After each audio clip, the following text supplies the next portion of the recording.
তীব্র গরমে পঞ্চগড়ে বোরো ধানের ব্যাপক ক্ষতি হয়েছে। বিস্তারিত জানাতে সরাসরি যুক্ত হচ্ছেন সহকর্মী রাশিদুজ্জামান বাবু।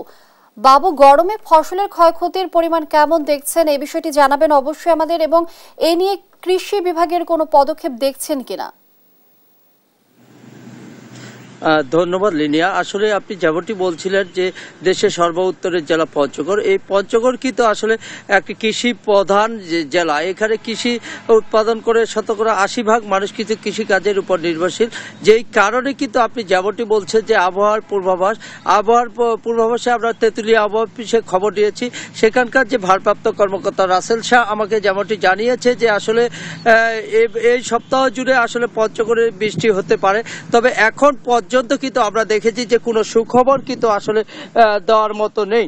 অর্থাৎ প্রায় 1.5 মাস ধরে কিন্তু আসলে পঞ্চগড়ে বৃষ্টি দেখা মিলছে না। যেই কারণে কৃষকরা কিন্তু আসলে বাড়তি খরচ করে, অর্থাৎ সেলো মেশিন চালিয়ে কিন্তু আসলে পানি দিচ্ছে বোরো ধানে। বিশেষ করে যেহেতু বোরো ধানের উপর নির্ভরশীল, এই ধানটি যত বেশি ফলন হবে তত কৃষকরা লাভবান হবে বলে এরকম একটি ধারণা ছিল। কিন্তু সম্প্রতি যে দাবদাহ, সেই দাবদাহের কারণে কিন্তু আসলে দেখা গেছে আসলে ফসলের আমাদের ব্যাপক ক্ষতি। কারণ আমরা দেখছি যে আসলে ছিটা পড়ে গেছে, ধানের যে শীষ বেরিয়েছে তার মধ্যে দেখা যাচ্ছে যে ছিটা পড়ে গেছে। এই ছিটার কারণে কিন্তু আসলে কৃষকেরা অনেকটা দিশেহারা হয়ে পড়েছে।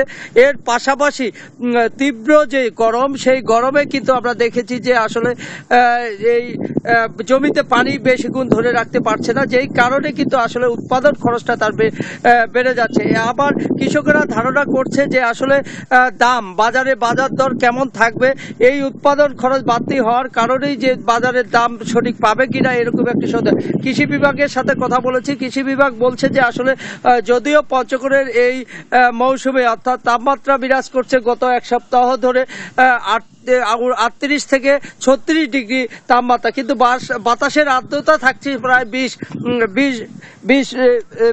যেই কারণে কিন্তু আমরা দেখেছি যে আসলে এই দাবদাহের কারণে আরও যদি বৃষ্টি না হয়, আবার যদি এই দাবদাহ থাকে, তাহলে কিন্তু আসলে কৃষকের ক্ষতির পরিমাণ আরও বাড়বে বলে এরকম জানিয়েছে কৃষকেরা। এই ছিল পঞ্চগড় থেকে আমার কাছে সর্বশেষ সংবাদ।